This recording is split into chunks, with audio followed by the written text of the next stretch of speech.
What's up YouTube, it's your boy Dark Chocolate DX, and we're going to talk about X-Men Apocalypse.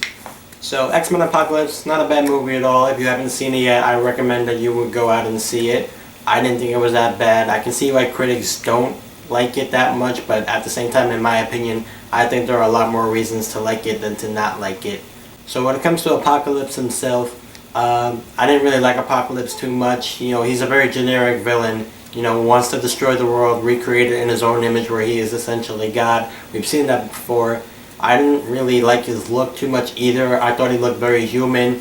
I would have liked it more if they went with more of a classical look, more like, you know, non-human, more of a mutant. So, yeah, so you don't really go to see the movie for Apocalypse. What's more interesting about the movie is the development of the characters, the X-Men and the Horsemen and all of them. Storm is the first to become one of Apocalypse's horsemen. She's actually the very first person that he meets after he awakens. Unlike other incarnations of Apocalypse, he is quite manipulative while recruiting them, but nonetheless they still join him of their own free will. Storm is a thief in an African nation, and she kind of wants to be a part of this movement to help mutants like not be treated like garbage essentially. Next mutant to be recruited is Psylocke. Psylocke throughout this movie does not get a lot of character development. She's mainly there for sex appeal, in my opinion anyway. She's got some great action scenes, but other than that, we don't really get to look too much into her character. And you got Magneto. So Magneto was just kidding at the end of Days of Future Past, where he said he was going to raise a mutant army and essentially make them the dominant species of the Earth. He didn't do that. Instead, what he decided to do was find himself a wife and have a child with her. And who can blame him? It's a lot easier to do that than it is to take over the world. So, while he's there, he has a job at this factory. He's trying to live a normal life, but unfortunately he saves one of his co-workers, and one or more of them snitches on him, and you know, people with guns find out and they go to find him because he's like the most wanted man in the world. So in the fight, his wife and his daughter are both killed, tragically. Although the thing about the whole scene is that we don't really get to know his wife and daughter, so it's not very easy to sympathize with him, but it's still a very sad scene.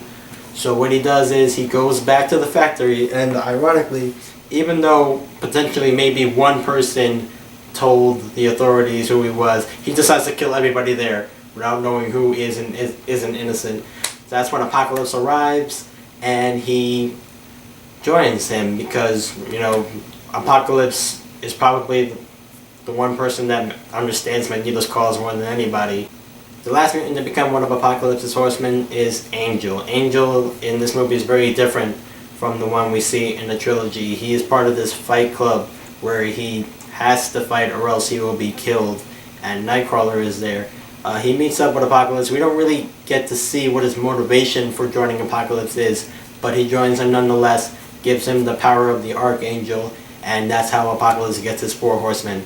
Now with the X-Men in this movie, it's pretty much completely old faces. We don't really see anyone new. There's Jubilee, but she stays pretty low-key in this movie, so I'm not really going to focus on her. But who we do see, we see Nightcrawler. He is back. He's wearing an outfit that's very similar to his classic costume, and also at the same time very similar to Michael Jackson's Thriller outfit. I'm pretty sure there's some kind of homage to him because it looks so similar. Cyclops is there. He has his origin story in the movie. It's pretty corny. He's getting picked on by this guy who thinks he's winking at his girlfriend, so he follows him into the bathroom, dying to fight him, and that's when Cyclops uses his powers for the first time, and that's how he winds up at Xavier's School for Gifted Youngsters. There he meets Jean. Now Jean is somewhat aware that she's not just your average telepath. She's aware that there's some kind of other power in her that is also very dangerous. And in this movie, it turns out to be like the full-fledged Phoenix Force. In X-Men: The Last Stand, we don't really they don't call it the Phoenix Force, and also there's no figure of an actual Phoenix. But in this movie, yes, there is a scene where you see an actual giant firebird that will probably be referred to as the Phoenix later on. But yeah, so there's also Quicksilver. Quicksilver has a scene very similar to the one in Days of Future Past, where we see everything from his perspective and how everything's so slow. The scene kind of drags on for what feels like an excessive amount of time, which is probably why critics don't like it. There's also another element that's repeated from previous X-Men films that we see there, and that's probably maybe also why critics don't like it, but I didn't mind it. I didn't think it was enough to ruin the movie. Quicksilver decides in this movie not to tell Magneto that he is his son, which is very interesting. I guess they're just gonna drag this along to see how long they can, milk the drama of their whole relationship, and we'll see where that goes. We got Beast. He's still more comfortable in his human form. He still hasn't bought into that whole mutant and proud thing. He's very proud of the Black Birch creation. There's still no Forge in the X-Men universe, so I guess Beast is just gonna take credit for all the techie stuff. Mystique plays a pretty big role in this movie. She has now become like the whole symbol of the humans and mutants getting along movement because of what she did at the end of Days of Future Past. But like, the thing I have a problem with is like how she's training the new X-Men. Like there's this one scene where she's all like, yeah, we used to call ourselves the X-Men, and she's getting all nostalgic. But it's like, Mystique, come on. You literally abandoned the X-Men after your first mission with them. She's the last person that should be telling them about what it means to be an X-Men. I didn't really like that at all. But that's just my opinion. And then you got Wolverine, who's got a very brief scene in the movie when some of the X-Men are captured. Cyclops, Jean, and Nightcrawler, I believe, are the ones that go to rescue them from Stryker, who is the one that captures them. And at the facility, they find Weapon X. Wolverine is in gear that is very comic book accurate. It looks very similar to the gear that you see in the comics. When he is released, it becomes complete fodder henchman slaughter. He just goes off on these people, slaughtering everything inside. It's a really great scene. There's still no blood, of course, because it's not a rated R movie, but it's still a fun scene to watch nonetheless. So Jean restores part of Wolverine's memories right before he escapes, and we don't know what memories she restored, but she restored something. And what made that scene so powerful was just the fact that knowing that in that alternate timeline, he was the one that killed her in that tragic ending. So that whole parallel, that whole thing about this whole timeline is just so different from the other one. That's what makes this movie very interesting, just seeing how everything is so different from the way it was in the trilogy. Now, Apocalypse's plan, it wasn't very clear to me. He says humanity has lost his way, and he also considers all mutants to be like his brothers and sisters. So I don't know if he just wanted to like kill all of them and basically restart the population where he would be God, or if he wanted to like destroy civilization and get Magneto to destroy all structures in the world, basically, so he would be like a god to them with all of his power. But either way, it was evil. So the X-Men, in their big fight with him to stop his evil plans, a lot of stuff goes down. Angel, Fox really does Angel dirty in this movie, people.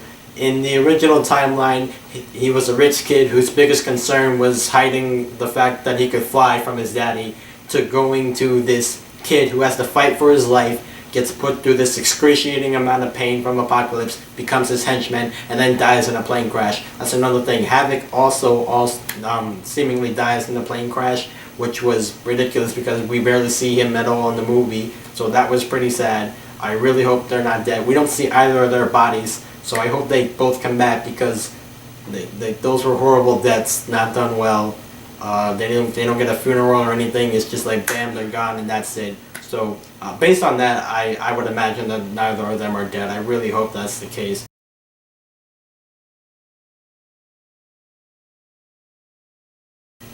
Magneto realizes that he does not want to be evil. He does not want to side with Apocalypse. He remembers from his past experiences with Charles that he can be good. So he decides to fight alongside them and still have that hope for humanity.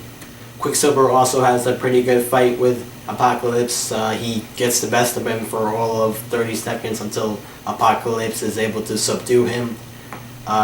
Charles Xavier has a big epic fight scene with Apocalypse, both like mentally though. They have this battle inside their head where you see Apocalypse become huge. Charles gets the best of him at first, but then he starts to lose. Eventually Apocalypse is destroyed by none other than Jean Grey with the Phoenix Force power.